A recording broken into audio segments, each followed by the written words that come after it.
Might be doing a little reading today for the first time. Just notes, stats, and that sort of thing. But the first thing I like to do is obviously give our guys credit. Our players did a really good job,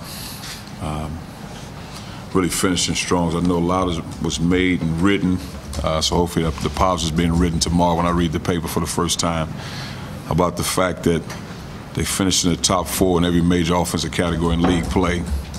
Because when we weren't scoring the ball, there was a lot being written about that. So I'll read the papers for the first time tomorrow and follow up on that, because you got to give it where it's due. And they did a really good job, continue to get better, making three-point shots, making free throws, scoring the ball. So happy for those guys and the work that they've put in. Just shows a level of progress over the course of time and a level of commitment. Then finished in the top 5 in attendance, finished number 6. Hate to say it, Indiana beat us out. It's hard for me to say that, coming from where I come from. I give those guys credit for doing it. But 8 straight years at top 6 in attendance, which is a tremendous stat and feat. Just shows a level of support, and our fans really stepped up in the Mizzou game. So that was fun to be a part of. You know, the thing we looked at last year in scheduling, because you want to schedule a good schedule. You want to be smart when you schedule. We went to the Puerto Rico tournament. Oklahoma State was the top 15 team. UMass a very good team. Went on the road to Virginia. Went on the road to Georgetown. Came up short in those games, but felt like it was something we had to do. We'll play a couple road games this upcoming season against quality opponents. I just think it's what you need to do to be successful. Gauge yourself, because those are some of the things that the NCAA committee talks about when you talk about strengthening the schedule, and we did that. Played a very talented Wichita State team, Xavier teams here at our home. We'll go to their places next year, so thought that was good. But also when you look at leagues, when you talk about top 100 RPI, I think going into this past weekend, I haven't seen the updates. The Big East had 11 teams, and not RPI top 100. I think the SEC, the Big Ten, both had 9. I think one other league had 9. ACC had 7. Big 12 had 6. So when you're talking about a league is down, that doesn't sound like it's down to me. And it's just unfortunate, because you see the way this league is really finished down the stretch. And then when you hear a bad loss for Tennessee with Georgia, and you see the way Georgia's playing. Georgia's a very talented team, probably one of the better defensive teams, especially down the stretch of a season. But because they got out the gate slow, trying to find an identity, similar to us last year, and you see the way they finished as the season went on, lost at the buzzer at Alabama.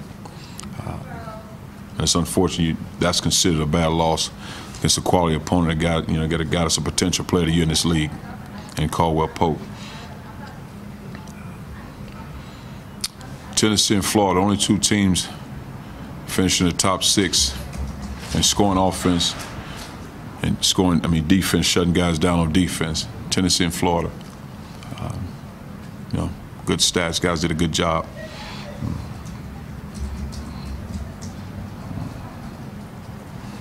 Kentucky, 90 wins over the past years. So I'm reading off in the past 8 seasons, 90 wins, SEC wins. Florida and Tennessee, 86. Working on my reading, guys.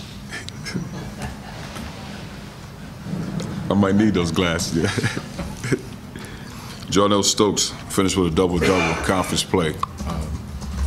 Made a commitment about a month or so ago. Just said, Coach, I want to try to get 12 rebounds a game. Ended up averaging 10.7, did a great job, 13 points, 10.7 rebounds. Just a credit to his work and his commitment of wanting to get better and helping his team win games, which is good.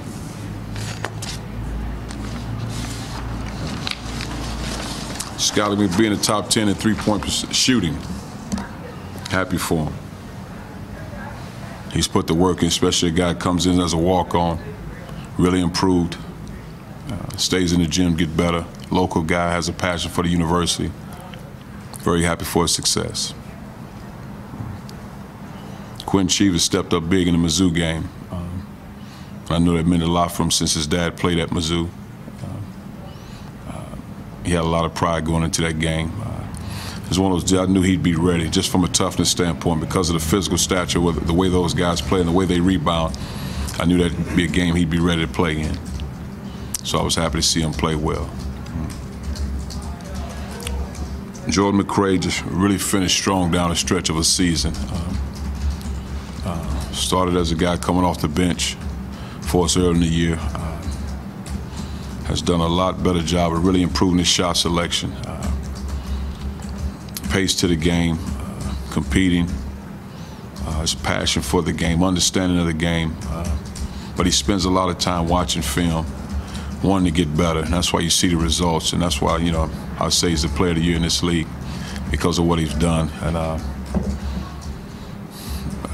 as you look at what guys around the country say, I'm probably not the only guy that says that, but it's just a credit to his work and his commitment. A guy has to go to the small forward position, a shooting guard position, a point guard position, and still continues to grow. It takes a lot of hits for a guy with a slight frame. Never seems to miss practice. An ankle sprain won't slow him down. Had a cut on his foot one game, continued to play. Just a guy that loves to play the game.